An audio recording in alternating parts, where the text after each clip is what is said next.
Hello, this is Ruthy Taylor, and this is an online buyer's consultation.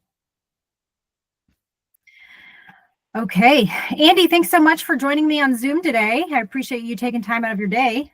Yeah, no problem. Thanks for meeting with me. I know that we have not met before, so I just want to kind of walk you through the purpose of this call, which I said is a buyer's consultation. I want to make sure that you truly understand the home buying process, that you leave this meeting feeling educated and confident, not only about the next steps and what the process looks like, but about working with me. So in this next opportunity, it's probably going to take about 30 to 45 minutes, just depending on how many questions that you have. You're going to get to know me. I'm going to get to know you. I'm going to ask about the qualities that you're looking for in a home. And I'm going to walk you through exactly what it's going to take to get there. Sound fair? Okay. Yeah. I know that you probably have some questions already. I'm going to just ask you. Perfect. I know your research then. I'm just going to ask you to hold those because I will likely cover it through this consultation. And if I don't, by all means, we're going to, feel free to ask me at the end. Fair? Okay. Okay, perfect. Well, the first thing that I'm going to do, Andy, is I'm going to share my screen with you. Give me one moment.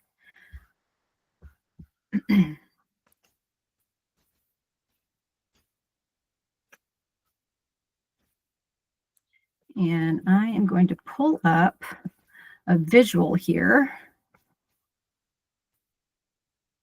Can you see this where it says the home purchasing process? I sure do. Okay, perfect. So what I'm going to do is just walk you through this very, very quickly. And don't worry, you don't have to memorize any of this. When we are in the process of shopping for a home, I'm always going to let you know what the next steps are. Okay. So the very first step in the home buying process is selecting a real estate agent. High five. I think you did a great job choosing me. And then the next is obtaining financial pre-approval. So have you already spoken with a lender about a mortgage, or are you just in the very beginning process? I've spoken with a couple, but I haven't done any paperwork submissions or hired anyone. I was kind of waiting for this process to meet with you first. Okay, perfect. So I'm going to walk you through how that works as well. I'm going to send you some recommendations of some folks that I've worked with over the last decade. But at the end of the day, you want to work with a lender that you trust, that financially makes sense for you. And I'll walk you through some pros and cons once we get to that step of who you choose. Fair? Fair. Okay. The next thing is analyzing your needs in a buyer's consultation. That's the purpose of our meeting today. So once I get through this, we're going to talk about the criteria of the home and what you're looking for. And then once we have that narrowed down, we're going to select properties. So both of us are going to do this unless you just want to leave that up to me. But I'm sure you've already probably been looking on Zillow or Redfin. You've hearted some properties, seen some things that you like. I'm going to pull properties for you. And then when we find properties that fit your criteria, Andy, we're going to go out and view those properties. And then you're going to find one that you love. And you're going to say, hey, Ruthy, I think this is the one. And then we're going to write an offer on that property. And this is the thing that I want to share is the market changes pretty much month to month to month. So depending on the timeline that you are pre-approved and ready to buy, our market may have shifted. So right now we're in a really unique time where buyers have some opportunity to negotiate. There's properties that are sitting on the market. And then there's going to be properties that you're going to see one day and you're going to see are pending within 24 hours. We're sort of in this mixed market. So when it comes to the house that you like, we're going to talk about the strategy to writing an offer on that property. What might happen is we might offer X, the seller might come back with Y, and then we might negotiate on the terms of Z if there's no other offers that we're competing against. If we're competing against other offers, there might be some different strategy that we pull into play. It's all dependent on the home that you like and how many days on market it's been on the market. But at the end of the day, if we write an appealing offer and we agree to the terms, then this point where it says accept the contract, this is when all the time clocks start and when things get serious and when money starts to come out of your pocketbook. Okay. So what's going to happen is after the contract is accepted, the very first check that you're going to write is an earnest money check. Earnest money is a good faith deposit. And it's typically in our area about 1% of the purchase price.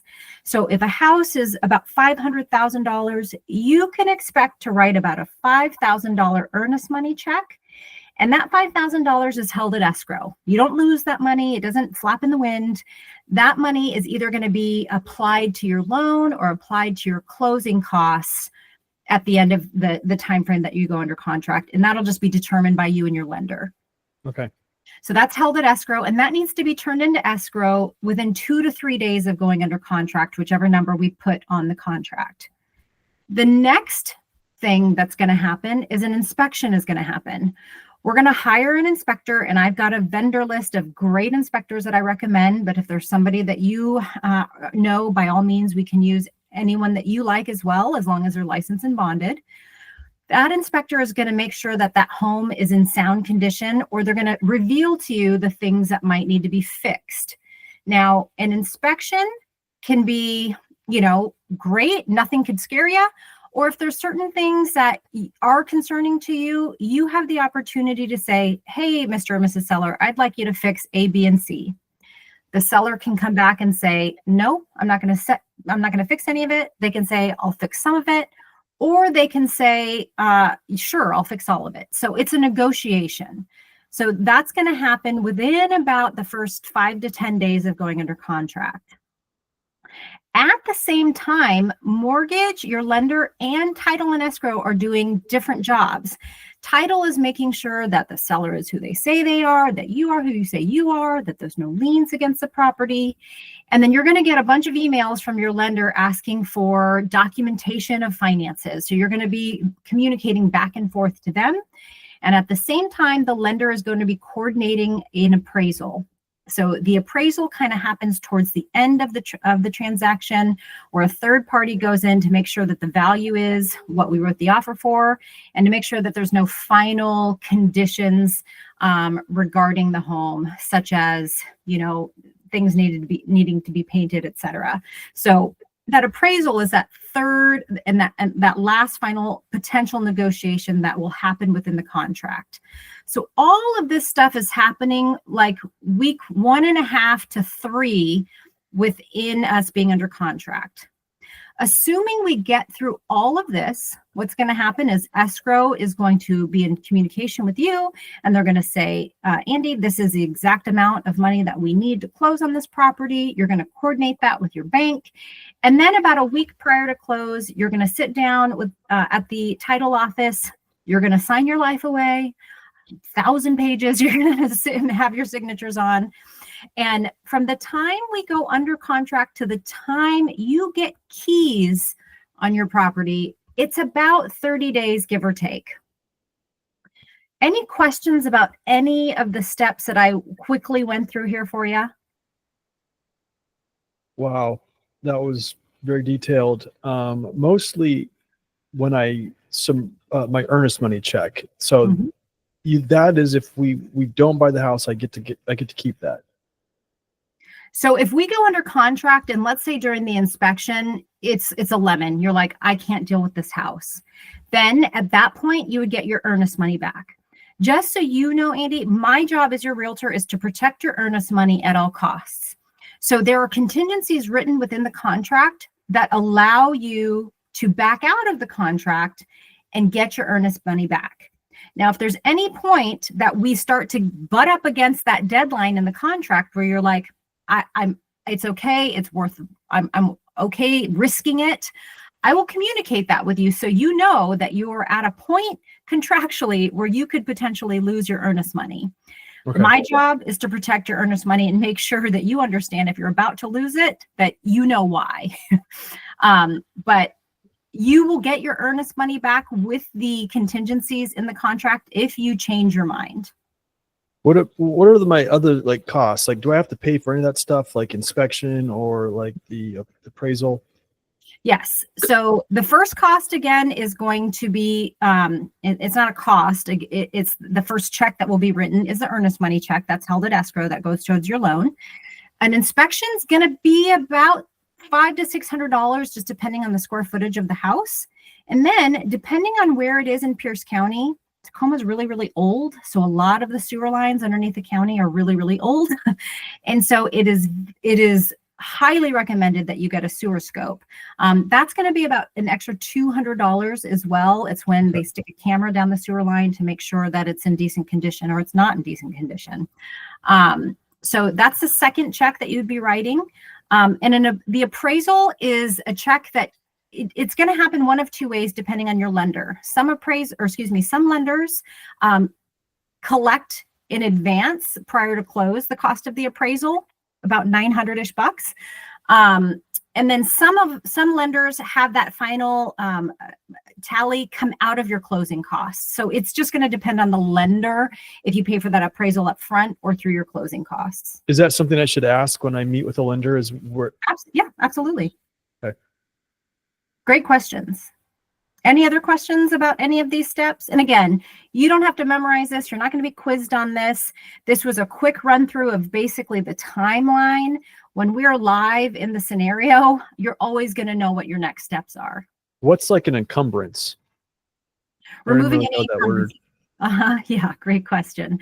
So this is what title does. So you're going to get what's called a title report, and it can be really confusing to read a title report because it looks like a lot of legalese. And so if there are any issues with the title report, that's title's job to remove those. When you buy a house with clean title. So if there's any issues with title's job is to remove any of those issues to make sure when you buy a house, there's clean title. Like what's an example of an encumbrance? So let's say that there is, so something common in Tacoma is what's called a LID or an LID. So this is, let's say that you live in a neighborhood and they're repaving the street or adding sidewalks, but you got a notification of this, and that you got that notification 3 years ago, and it took the city 3 years to actually complete it. So it would be that would be an issue with title that needs to be removed prior to close. So that's an example. Okay. Any other questions? I think we're good for now. Okay, perfect. So I'm going to stop sharing this with you. And then now we get to kind of talk about the fun stuff. And that is, where'd you go? Hang on just a second. I lost you. And that is talking about the home that you want to buy. So when it comes to properties, I know that you haven't gotten pre-approved yet, but when you're looking on Zillow, is there a price range that you've been staying around? Yeah, right around about $8,000 a month is what we're comfortable with. Okay. And as far as that purchase price, that's going to vary depending on how much you're putting down. So when you're scrolling online, are you looking at homes that are $500,000 and below, $600,000 and below? We're looking right around that $900,000 price point. Okay, 900,000. Perfect. And then as far as the home itself, tell me about what's important to you. Well, what's important to me is I want a big backyard. Don't want to have to necessarily see my neighbors, and would like at least a 3-car garage. Okay. What's important to my wife is really the school district, and she wants an open concept, something a little bit more modern, definitely not a fixer-upper. Okay. When it comes to basics like bedroom count, bathroom count, square footage, have you fallen within a range? Yeah, right around 3,000 square feet. I think that would be the smallest we'd want to be. Is that within our price point? Looks like it is. Yeah, it just depends on where in the area that you're looking and the condition of the home that you're hoping for. 3,000 square feet in North Tacoma is going to cost a little bit more than 3,000 square feet in South Tacoma. So it just depends on the upgrades of the home and the condition of the home. And then you talked about school district. So how many bedrooms are you guys needing? 3, but I would like 4, or at least a place for me to set up a home office. I work from home a couple days a week, and so I have to have a spot that I can kind of post up at. Got it. Perfect. And then bathrooms? Definitely want an ensuite master bath, and then probably a guest room bath, and then one for my kids. So maybe 3 bathrooms. 3 bathrooms. Okay. How old are the kiddos? 12 and 13. Okay. So they're not at the age where you're still having to bathe them in a bathtub. So just to clarify, the way that bathroom count is broken down in our MLS is by quarters. So is it important to you to have 3 full tubs, or if you have a bathroom with a standing shower? I see what you're saying. My wife would like a soaker tub, but I don't know if we can get that in our price point. So if we can't have a soaker tub, then we just need a shower. Definitely 1 bathtub at least for the dog and my kids.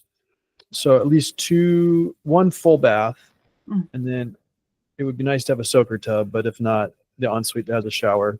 Mm-hmm. And then I guess the guest bath can just be a half bath. Okay. So 3 toilets would be preferable as well. Okay, that's a better way of saying it. Yeah, 3 toilets. Yeah. Okay.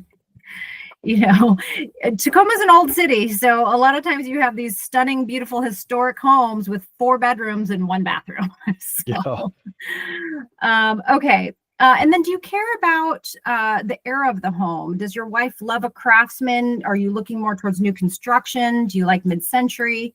We both love the craftsman style, but we're not willing to take on a fixer-upper. Okay, so turnkey. Turnkey. And then we love that like that wood siding. We're really in love with the wood type craftsman siding, but we're probably open to anything as long as it's in good condition. Okay. Tell me about like projects. When you say good condition, are you like, well, if we need to change the flooring and the cabinets are old, we can paint them? No. Okay. You want totally turnkey.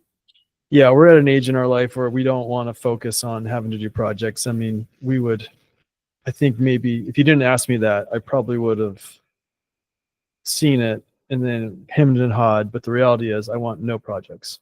You want to move your furniture in and move on with life. Yeah. Okay. Good to know. And then do you guys have pets?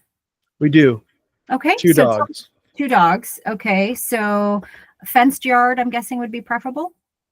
Yeah, a fenced yard would be preferable, but I could have the yard fenced in. I think the ability to have a fenced yard is the most important. We really would like to get the most house we can for our price point, so I don't want to be too particular, but okay. A fenced yard would be great.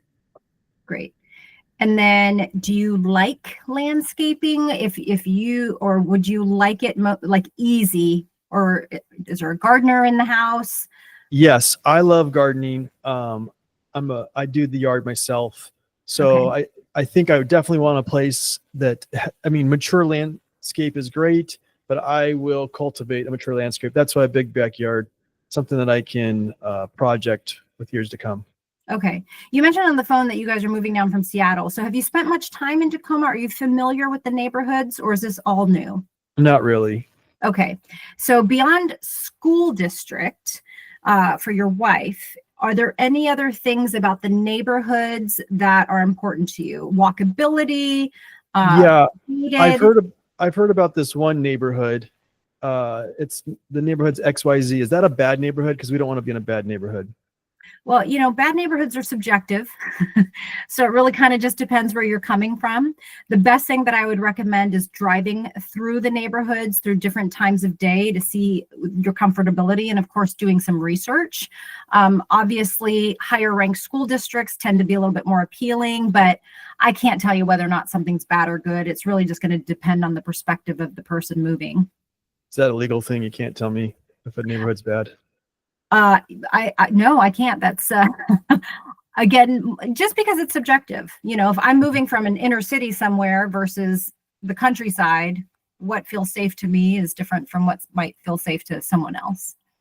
Yeah. So we're totally flexible. We could live anywhere. We could do anything. We're probably the easiest clients you're ever going to have, but we spend every Saturday morning where we currently are. We love just being in our neighborhood. We go to the farmers markets.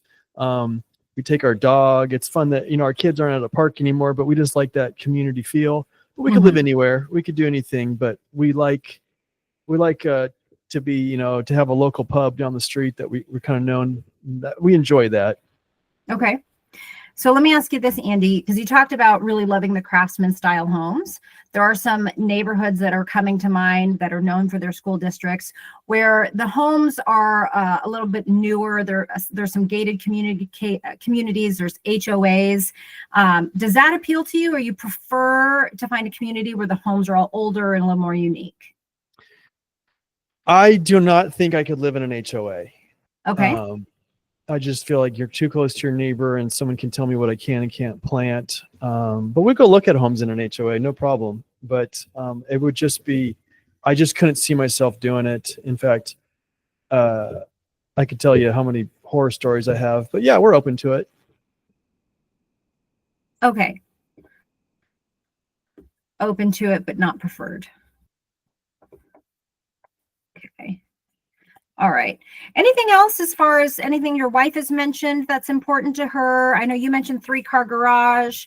Any other non-negotiables that are like, oh, Ruthy, don't show me a house unless it has X, Y, or Z? Yeah, she wants to be able to be in the kitchen and also be part of the family, not be completely isolated and separated. We spend a lot of time in our family room. So it'd be nice to be able to share a common space. We entertain a lot, and so we like entertaining. So being able to host people, parking, so that there's good parking, maybe in our driveway on the street. Mm-hmm. Okay.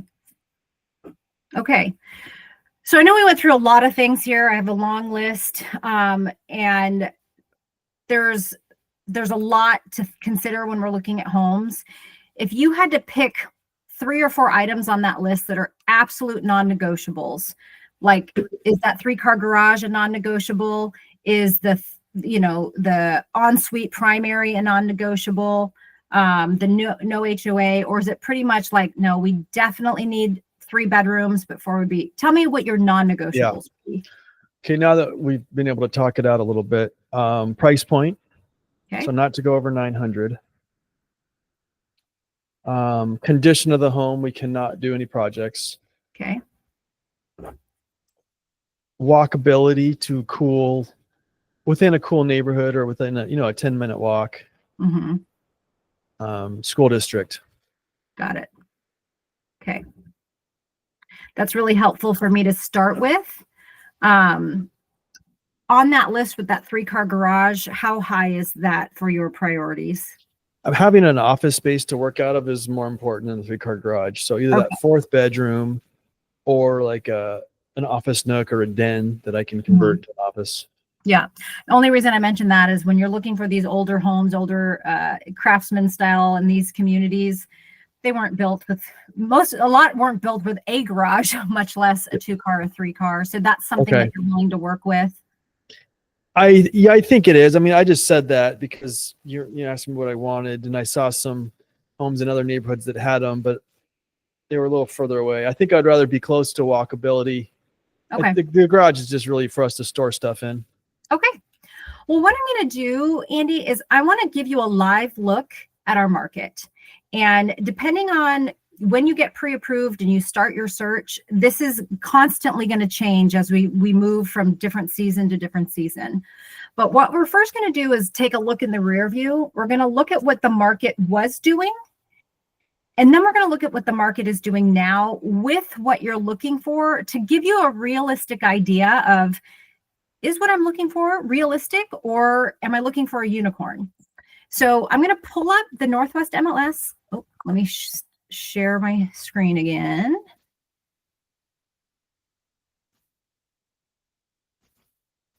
Share. All right. Are you seeing? I am.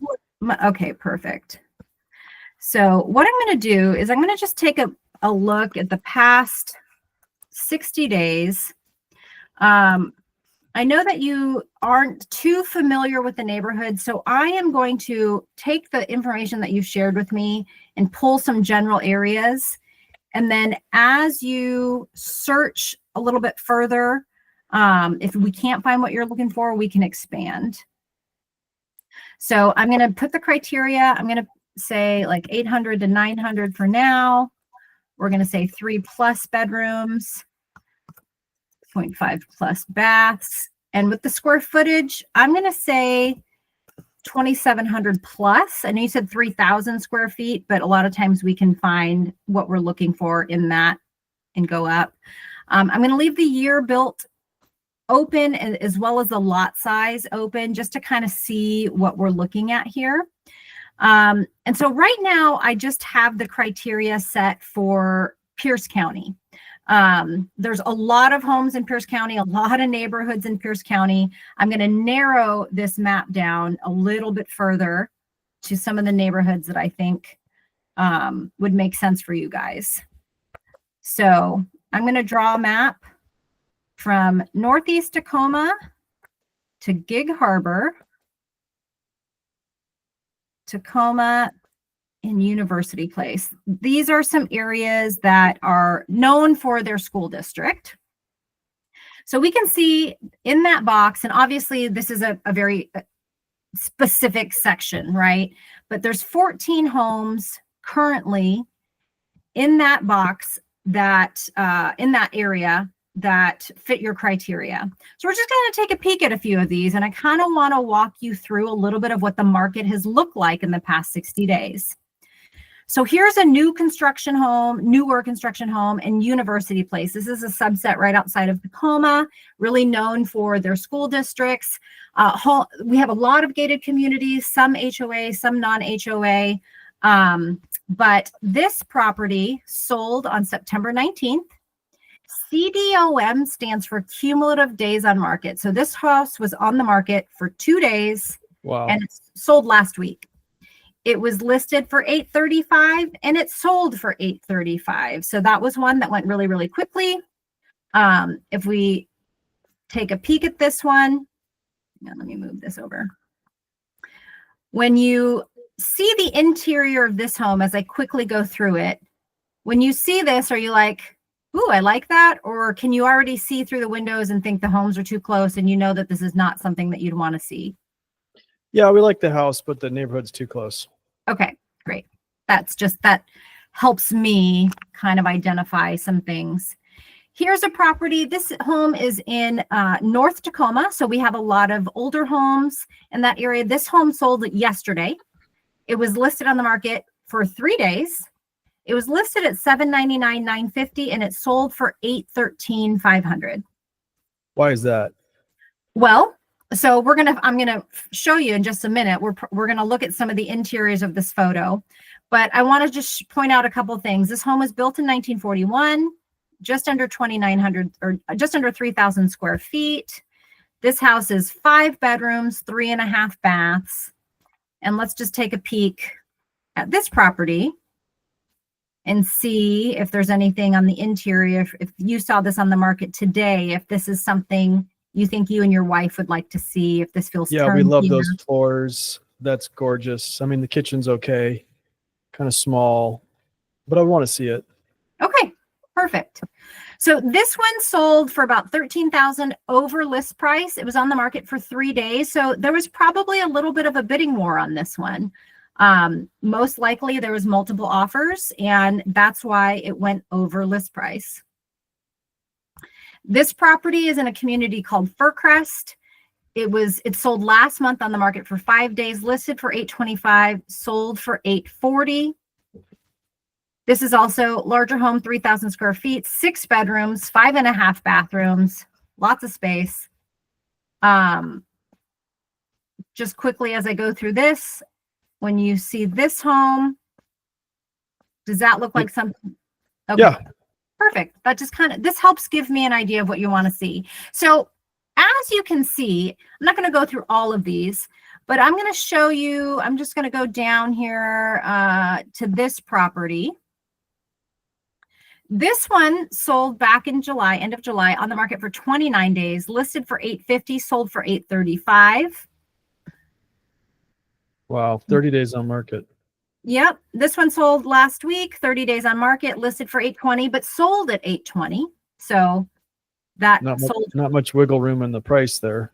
Yep. This one, 57 days on market, listed at $850, sold at $812.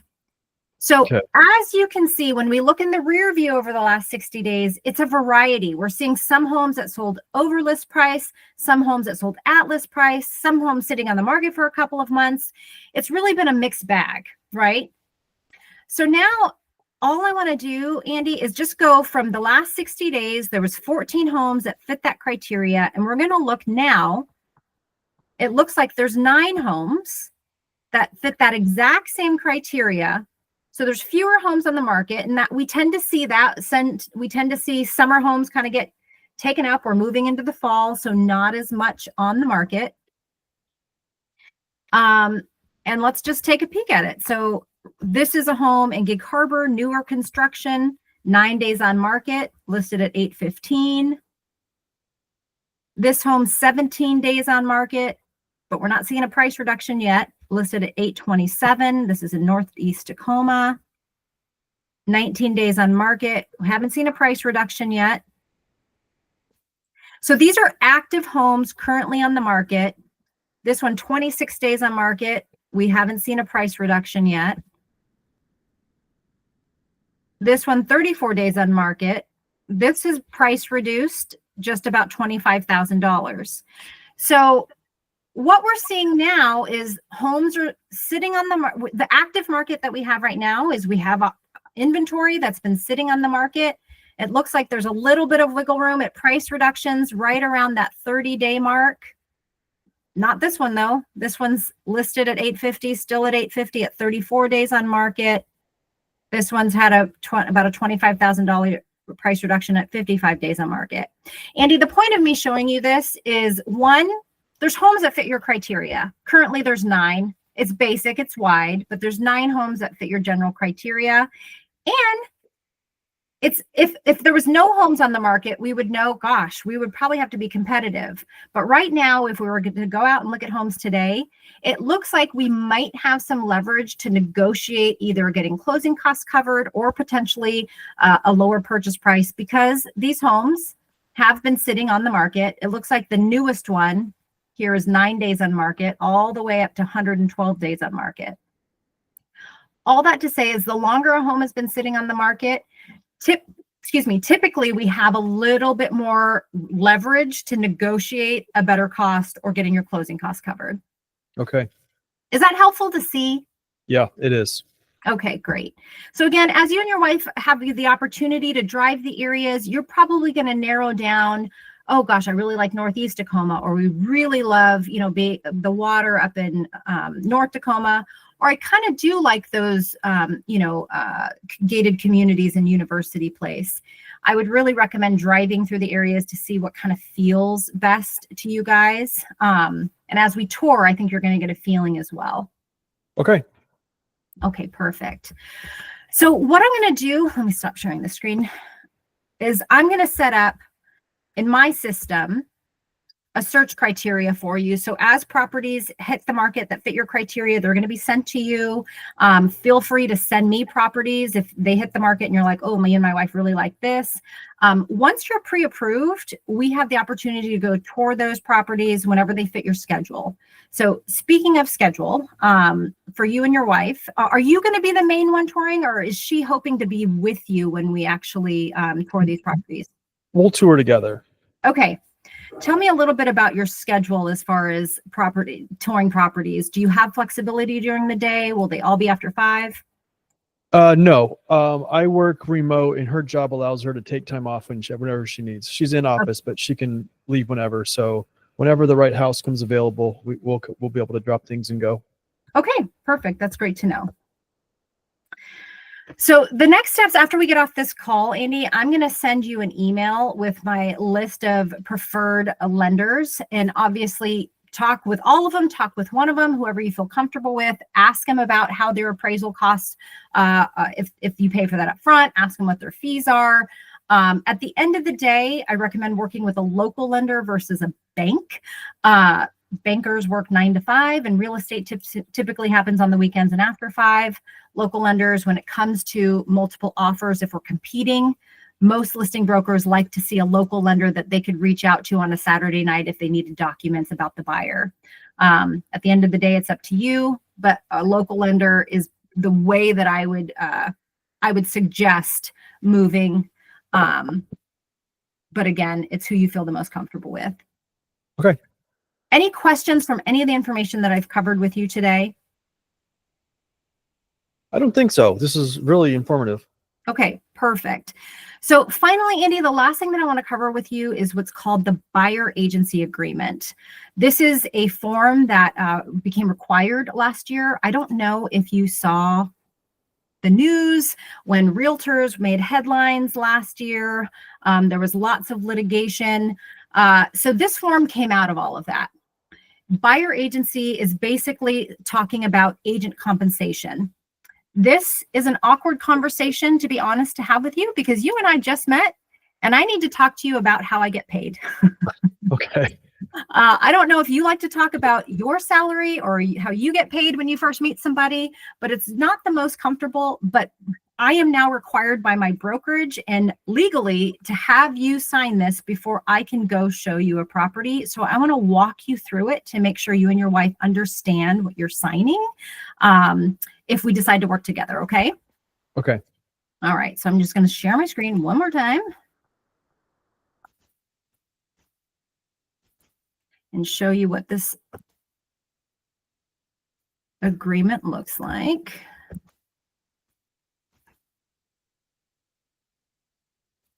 Okay, is this up on your screen? It is. Okay, so the buyer brokerage service agreement, I won't go line by line, but I'm happy to send it to you so you can look at it line by line, but I want to explain the basics of it. What we're going to do is explain the terms. So it auto defaults to 60 days that you and I would work together. At the end of the day, Andy, my goal, my fiduciary duty is to help you get the house, to help you get the most amount of house for the least amount of money. If you don't feel like I am working in your best interest at any point of us working together, this buyer brokerage service agreement actually locks you into working with me for whatever amount of days we put in there. How comfortable does that make you? Yeah, you sound great, but I don't really, I mean. You just met me, Yeah. right? Yeah. Right. So unfortunately, you have to fill in this form. I have to fill in this form with the amount of days that we're going to work together. When you just met me, you've had no opportunity to get to work with me to see if this is a good fit. So I am willing to put whatever number in here makes you feel the most comfortable. So if you want to test this out for 1 week, we can put 5 days. If you want to test this out for one showing, I'm happy to do that. And the reason why I'm happy to do that and not lock you into 60 days is because I know at the end of the day, I am the best realtor for you. Based on what you're looking for and the criteria that you're looking for from the conversations that I've had with you, I know that I'm the absolute best agent to help you get the house. But you have to feel that way too. So whatever number makes you feel the most comfortable with, we can start with that and we can adjust if after whatever time period you work with me feels good to you. Does that feel fair? Let's do a month.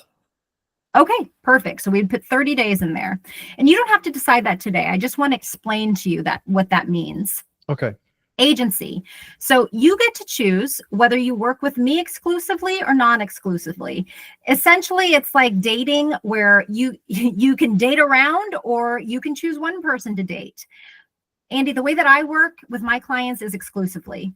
If I'm going to give up my evenings and date nights and soccer games with my kids because I'm going to get you the house, I want to know that you are also working with me exclusively and you're not seeing 17 other properties with 17 different agents.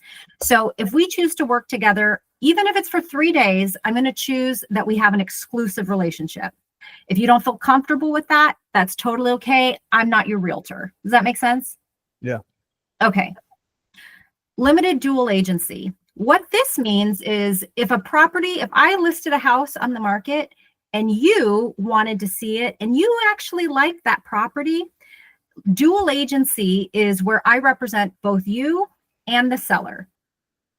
How does that make you feel? I don't really know who you're going to represent the best. That's exactly how I feel. It does not morally align with my integrity to represent both because my fiduciary duty would be to two people and I don't know how to do that.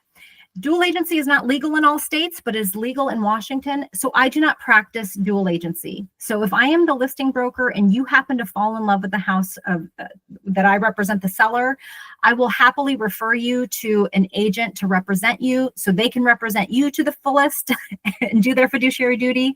And I can represent my seller to the fullest and do my fiduciary duty to them. So I do not have you sign this because I do not practice dual agency because it does not align with my integrity. The only times that I've ever done this in the past is if a seller has their best friend buying the house and they know each other and they're agreeing with the terms, and I'm essentially filling out paperwork. Otherwise, I don't feel like it aligns. Does that make sense? It does. Okay. So I would not make you sign that. Compensation. Here's the awkward part. So what all these lawsuits were about is in the past, sellers felt like, I don't understand why when I sell my house, I have to pay the agent who sells my house and I have to pay the buyer's agent who's bringing the buyer. Why don't I just pay my seller's agent and you, the buyer, pay your agent? Now, I do have to say in Washington, our contracts have been clear about compensation for a while. So there has not been gray area, but in other states, because real estate works differently in every state, it hasn't been as clear. So when a seller sits down with their listing agent, it states on the contract what the compensation is that they're paying the listing agent. But now they have the option to say, I'm going to pay nothing, I'm going to pay a flat fee, or I'm going to pay a percentage. So if I take you to the MLS, I just want to show you, shoot, I hope I didn't close this out. I did close it out. I want to show you, because this is public knowledge. If you find a house on Zillow or anything like that, compensation is listed. So you get to see up front. I'm just going to go through the MLS one at a time here so you can see. This home was just listed in North Tacoma. If I scroll down here, I can see the compensation. So the seller is willing to pay me, the buyer broker, if you wanted to write an offer, 3% on this house. If they weren't willing to pay anything, it would say 0. If they were going to pay 2.5%, that's what it would say. And it says that on Zillow. If I go to this next one, you can see this, the seller is paying 2.5% compensation to me if we were to go under contract on this house. The next one, 2.5%. The next one, 2%. This is a for sale by owner situation here. The next one, 2.5%. So you can see it's public knowledge. So far, we haven't seen any that say 0. This one says 2%. This one, I'm just going to go through one last one. This says 2.5%. So we can see we've seen anything between 2 to 3% written here. So on this compensation sheet, you can see, oh, where to go, that I have filled out 3%. That's what I charge to represent a buyer. So if the house that you and your wife fall in love with, the seller is offering 3% compensation, well, perfect, because that's my fee. If they're offering 2.5% compensation, what this contract says is you, Andy Taylor, and you and your wife would pay me that extra 0.5% because my compensation is 3%. I don't like that. And I'm sure you don't like that because you've got to pay your closing costs. You've got to pay your down payment. I know, Andy, at the end of the day, that my fiduciary duty is to get you the house. So should they be offering less than what I charge, you can see down here on some fine print that I have written here, I'm going to ask you, Andy, for permission to negotiate that extra 0.5% with the seller so you don't have to pay it. Does that make sense? Yeah. The other thing, now let's say it's a multiple offer situation where there's 5 other offers we're competing against. I know if I try to negotiate 0.5% more of compensation, that puts you not in a good position because the seller is going to net less. So because my fiduciary duty is to you to help you get this house, I would not do that. I would accept the 2.5% that they offered because I know it would not make any sense to help you get the house. My fiduciary duty is to you. So in my fine print, we talk about compensation And this is going to vary house after house after house, because we have no idea what the house that you fall in love with, if the seller's offering compensation or not. This really is much ado about nothing, honestly, to spend this much time talking about this, but I want you to understand that I'm required to cover it with you in my compensation. My job is to get you the house.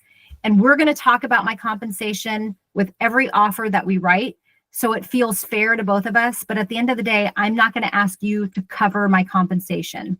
Okay. Let's talk about worst case scenario. There's no compensation offered, and I'm not able to negotiate any compensation from the seller, and you and your wife want this house. I know that you would not work for free.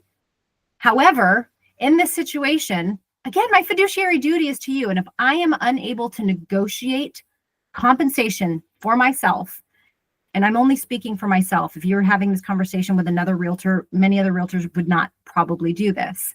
But I know that I'm such a good broker. If I get you this house and don't get compensated, you are going to pay me back with referrals. You're going to tell your neighbors about me. You're going to tell your family about me, because I got you the house of your dreams and didn't get paid. So I will earn future compensation. I know that's how it works. I've never been in this situation. I've never had to have this happen, because I'm able to negotiate my compensation. And finally, the last thing I'll say. Never happened before? Never happened since this has been enacted.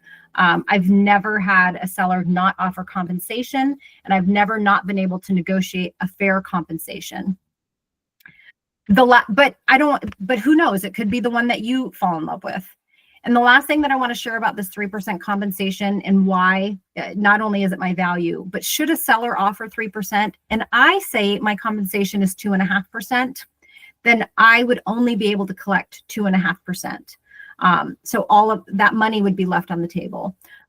So that is why that is there. But should the house that you love offer 2% and 2.5%, and I cannot negotiate the rest for myself, my goal is to get you that house.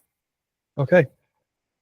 I wanted to make sure that you understood all that. I know that was a mouthful, but I'm going to send this over to you so you understand it. You can read all of my fine print. You can unilaterally cancel this at any time. If at any time you don't feel like I am representing you and your wife in your best interest, you don't want to work with me, I'm not going to force you to. So. Okay. You sound like a pretty solid realtor. I am. So Andy, I'm going to make sure that my assistant sends you this. She's going to send you some buyer brokerage paperwork as well. It's things on wire fraud and lead-based paint and mold, all of this sort of required paperwork that's really helpful to fall asleep to if you have a hard time sleeping at night. But that'll be sent to you via e-signature. The last things that I'll need from you is just you and your wife's full legal names and email addresses. Okay. Perfect, Andy. It was so great to get to know you. If you have any questions, let me know. My assistant, her name is Mallory. She'll be sending this paperwork over to you, and you'll get an email from me with my lender recommendations. Once we get that pre-approval letter, we are off and running and showing homes.